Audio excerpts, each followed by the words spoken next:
I don't think so. I need them for actual things with them. Yeah.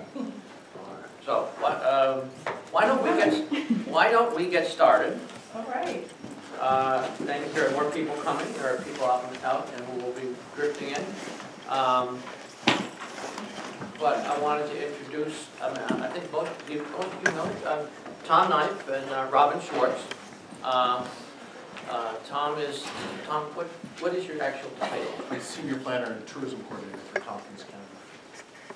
And Robin, you are? My title is Program Director and Grant Coordinator at the Community Arts Partnership, which is the Arts Council. And I've been there 23 years. I keep repeating that because it's so unbelievable. It is somewhat unbelievable. You're with the Arts Council? Yeah. Yeah. What's your name? Robin Schwartz. Robin Schwartz. So, this morning we had a discussion about sponsors and sponsorships, and we came at it from the perspective of talking to people who actually, not who create sponsorship packages, but people who review them. In a similar manner, what we wanted to do this afternoon is talk about grants, about really the others. There are several sources of money when we do events that one can tap into. One is sponsorships. One is certainly earned revenue, but the third one would be grants. From the same, rather than talk to you about how to write a grant, because you all are, I'm sure, super expert on that. I think what we thought would be useful would be to talk to some folks who are in the granting business themselves, and both Tom and Robin come at this from slightly different perspectives, but the thought, what we asked them to do was to talk a little bit about what they do, but then probably even more importantly, talk a little bit about some of the things that are really important from their perspectives as people who review grants, as people who shepherd grants through the process, to help you understand what would be important for you to know as you put a grant together, as you think about how to conceptualize a grant, and as you kind of work your way through the process. So we're going to have Tom, you first, Tom, and then Robin say a few words each about sort of their perspectives, and then we'll have some dialogue. Okay? Hopefully mostly dialogue. Nice small group. So who's written a grant before? It's the first time? Or people who haven't? You haven't? Great. So for you folks who haven't, and for everyone else, hopefully, I mean, one main message for me would be to try to demystify the grant process. Sort of take it off that pedestal, and Yes, thank you. you don't have to go to school or have some special secret superhero skill to write a really good grant. So just, I used to teach bike maintenance to kids, and girls who, or anybody who's never used a tool before, they haven't been given access. It's like, oh, which way does the wrench go? How does it go on the nut? Grants is kind of the same thing. It's like, oh, what do I do? You start just by reading the guidelines.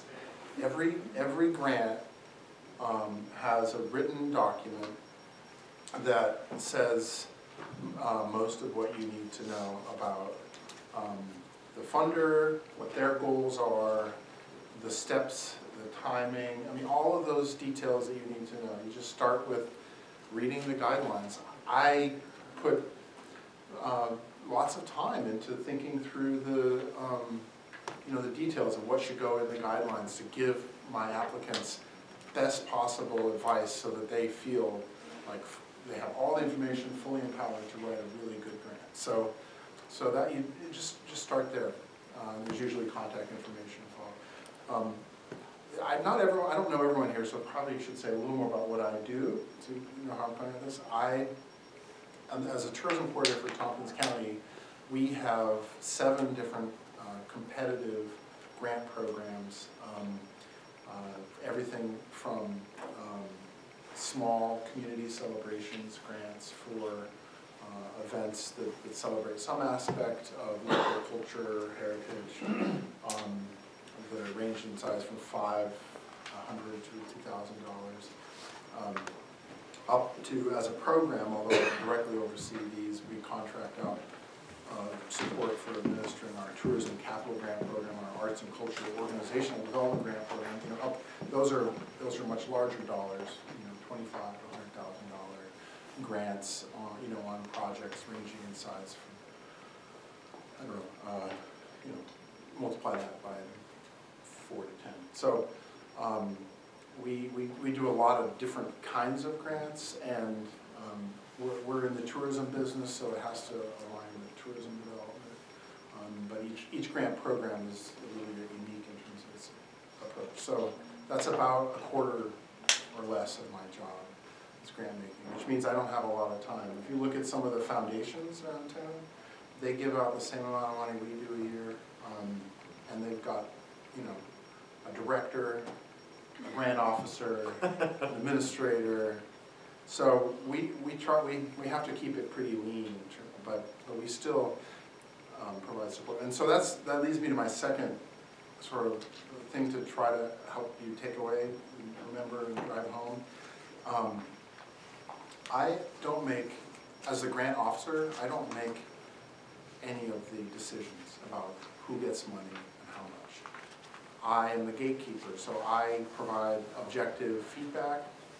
I set up the process and administer it, but I rely on usually a group of community volunteers with some interest and expertise in what we're trying to do to use the objective evaluation criteria that we publish, match those against the grants, and come up with a recommendation to the formal bodies, plural. We have quite a process within county government that make the actual decision. In my world, the county legislature makes the actual decision, but 2 other bodies review the recommended, develop, and then the STPB, Strategic Tourism Planning Board, reviews those recommendations before it goes to the legislature. So anyway, I'm the guy who sets up and administers that whole process, but I don't make any of the decisions. I am there for applicants, for the program, to find that best fit with what our goals are as a tourism program and what you want to do with your event or your project. And I'm there to provide objective advice and support to potential grantees.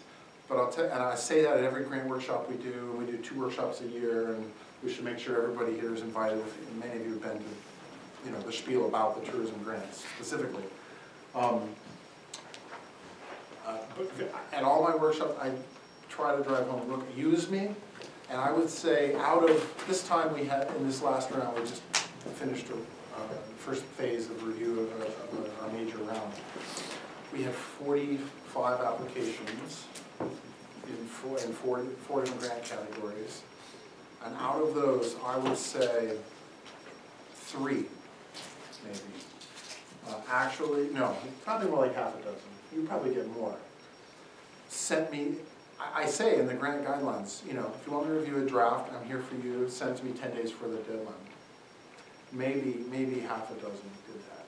And without fail, and this isn't about the quality of the project necessarily, sometimes it is, but without fail, people who use me, I provide that objective advice to anybody who comes in. The people who use me, to review the application and provide feedback on that within that 10-day period before the deadline, better application, probably more chance of hiring. So use your resources. I know everyone's busy, and I understand the scramble, but if you want to write a grant, give yourself the best shot at being successful. And what's my feedback? It's not gaming the system, right? It's about that alignment piece, how you find that alignment between what we want and what you're trying to do. So that's the second piece. Just let me clarify that. What you're saying that if we go ahead and choose to write a grant that would be reviewed by your committee, that optimally we would, 10 days before the grant was needed to be submitted, perhaps come to you and make an appointment and bring our grant in and have you go over it and just help us understand what would work best to get the grant money? Yeah, I'm willing to meet with Great. folks. I'm willing, the way it usually happens within a 10-day window, most of the time, hopefully, I mean, I've met with a lot of those folks that are submitting applications before to understand their project, is it a fit, is it no? Then they can make the decision through that conversation whether to invest the time, because it takes a lot of time to write a good grant, you know, to putting together an application. So I've probably met with them early on. You know, my preference is to meet on an ongoing basis with our grantees and have it be a relationship. I think consistently any grant maker will tell you that they can see it a mile away and they hate it when people come looking at you like a piggy bank. What I mean is that they just see the opportunity for funding and they're not looking for a partnership. We want a partnership with your organization and initiative.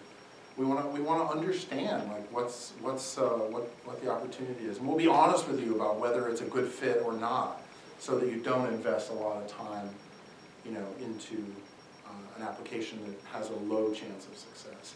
And then we'll help you tweak what you're trying to do with your project that's articulated through your grant application so that it best aligns with our goals and increase your chances of success. And yeah, so when we get to the 10 days before, ideally, hopefully it's just, I know it's coming, I know what you want to do, and it's a technical review of the application. It's like, you didn't explain this well, these numbers aren't matching up. You left, you know, you missed this, that kind of feedback. Yeah, so those are a couple pieces. All right. I know we're gonna have questions. Yep. Let's, now, thank you, Tom. Let's have Robin talk a little bit about your perspectives and what you do with the Well, Arts Partnership. I've been administering 4 or 5 grants a year for a long time. 3 of our grants at the Community Arts Partnership, the money's from New York State Council on the Arts. So the guidelines are set by New York State Council on the Arts. One of the grants is for quality art programs in Tompkins County.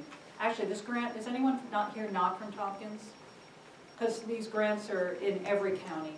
One of them is for events that are open to the general public. It's all about the general public, bringing quality arts programs to them. So, and that's forever immortalized in this film. And the other grant is for artists going into the schools, and we have a grant called SOS, which is Specific Opportunity Stipend. That grant is for artist opportunities. I don't want to tell you too much about our grants because you can go to our website to learn about them. I have these little cards here. But what I wanted to say about grants is that Tom and I happen to have very extensive guidelines. Like each year my guidelines get a little longer because I keep thinking of things that would help people when they're reading the guidelines. I also want everyone who submits an application to be on the same page in terms of what they know about the project. So I have very long applications, guidelines, and a lot of questions, very specific questions. And when people say they need to take a grant writing course, I'm not actually sure why you need that because every grant is different. He has different guidelines than I do. Another grant is going to have different guidelines, different requirements, different questions. And you will also run into, unlike Tom and I, you'll run into websites where it'll say, we have grants, write a proposal, and that's it. There are no guidelines. So everything is different. There's always different opportunities. One thing that's an excellent thing to do is to be on a grant panel. So you could see this from the back end, and I'm always looking for panelists. So if anyone is interested in being a panelist, you should either come afterwards and give me your name, or just take this and email me. And I'll, my panels take place in October and November. so there's plenty of time. But I do use people from Tompkins County to help make these decisions. So it's really interesting to see this from the back end, because you could work on, tell me if this is true, you could work on your grant for 9 weeks, and at the panel meeting, it'll be like this. Yeah, I liked it. Okay, me too. Next. And those are the ones that are written well. The ones that aren't written well are often the ones that get discussed, because panelists are like, I don't get this. What are they doing? That's death to an application when it's not clear. I also wanted to say that I also encourage people to give me a draft of the application well ahead of time. I wouldn't mind getting it 9 months ahead of time. What happens to me is that if you give me a draft of your application, I want it by email. I don't want you to come to my office with something that's 5 pages long and then you look at the top of my head while I read it. I'd rather have it by email. The more ahead of time you give it to me, if you send something to me 6 weeks ahead of time, I'm going to write you a novel about my suggestions. If you come in the day before, I'm going to say, looks good, because I have too many coming at once. So obviously, the sooner the better. I'm always happy to talk to people about their project. I'll even brainstorm with people. And again, I can't speak for every granting organization. I mean, there might be some that say, do not contact the office. You know, we do like, we're doing county and government money, but a foundation, like a private family foundation, may not want you to contact them. So it's all different, and that's why you have to read the guidelines. I actually read the guidelines carefully, because there are people who, and read them every year. Like, I change things every year. We had a few ineligible applications that came through at the last minute. One was someone asking for equipment, and it says in the guidelines, we don't fund equipment. Now, it's one, we don't fund equipment. It's 4 little words buried in there, but it was there. And the libraries all applied for Dan the Snake Man. And even though I think the kids, is anyone from a library? Did you have Dan the Snake Man? Even though the kids love Dan the Snake Man, it's not an arts project. And if they read the guidelines, you know, it would have been clear that what qualifies as an arts project. It was sad because all the libraries came in for Dan the Snake Man. Poor Dan. I know, and it was cool, you know, it just wasn't our grant. One of the other things I wanted to say is to be honest. Let me even back up, because we have a beginner. Answer the questions. Now, that seems kind of obvious, answer the questions. But a lot of times I get what I call grant babble, which is a lot of words that are put together and meant to impress, but don't actually answer the questions. My questions are very who, what, where, why, when, how. When will your project be? Where will it be? What time will it be? Who's in charge? Who will be coming to your event? My questions are very clear. They're not like, talk about the general impact it will have on people's lives. That could be a more sort of abstract answer. So what happens a lot is people give me these abstract answers and abstract narratives, but the questions were never actually answered. That happens a lot. So I do call people and say, hey, I didn't understand that. Tell me what that was about.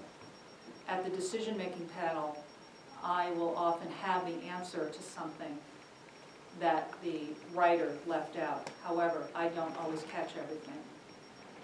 So that leads me to have someone else read your application, because you're so close to your project that you don't remember what you're leaving out. I once had an application from Cortland, because we used to administer this grant in Cortland, and there's a famous author that grew up in Cortland, and all the kids have to read his book. He was in the 19th century, and there's a big, let's call him Dan Smith, I don't remember his name. They have a big Dan Smith Day. So this application came in for Dan Smith Day, Dan Smith readings, Dan Smith blah blah, Dan Smith celebration, Dan Smith themed event, and I'm like, who's Dan Smith? You know, they were so close to this, of course they knew who he was, that you forget. So having somebody else read it who doesn't know anything about your project they can find the things that don't make any sense. I wrote, be honest. If you had a bad year the year before, you can say that. We had a death in my family. I just didn't do as good a job as I hoped. The attendance was down. This year will be different. That's fine, because chances are we know that stuff already, you know. And I think people, you know, a little bit of exaggeration in a grant application happens, but don't lie. Once somebody said that they had sold 2,500 tickets for their event, except we ran the ticket center, and they sold 258 tickets. So I'm like, and where did the other 1,700 tickets come from? It was a big lie, and it's all done to impress, you know. And you want to be a good project manager. You want to show how great you are, but you have to be honest, because chances are we'll know.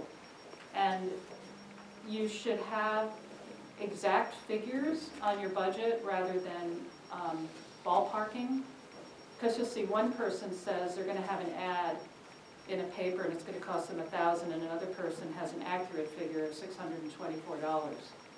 And you'll see those discrepancies and talk about them. Am I saying anything that you didn't already know? Leave yourself enough time. I mean, I didn't leave myself enough time for that for 2 years ago when the county took their applications from just narrative over to a computer-based application. It took me like 8 days to fill out the application, and Tom really helped me. Like, I didn't know what impressions was. I thought like an ad impression meant like how many times it appeared, when actually it means how many eyeballs are on it. So I wrote this ad had 1 impression, which means that one person with 1 eye looked at it. And there was plenty of time for Tom to help me out with that. So I think that I like things that are clear. They don't need to be fancy. I just want to know, what do you need money for? Answer my questions. Oh, but this leads to my last point. People are making the decisions. And I've seen applications that were written perfectly and answered every question not get funded because there was no enthusiasm generated within the application. And it was like, oh, that's nice, it's a concert, okay. And then someone else will write an application that talks about, you know, the impact it's had on the children, and it makes, you know, and it makes the panel, maybe there's a tear in their eye, or they say, oh my God, I want to go to that. Don't be afraid to put some actual enthusiasm or not emotion, but enthusiasm and excitement into the grant application, because it's not being fed into a computer. Humans are making the decisions. So talk to those humans and tell them what, you know, tell them honestly what an amazing and great application you're putting in. I've run down. Okay. So there's a Excellent. question there. Let's stop there for a second. Thank you both. Thomas, you scribbled a few other notes about other. I see some. Made me think of something. Yes, what you, particularly the potential for other sources.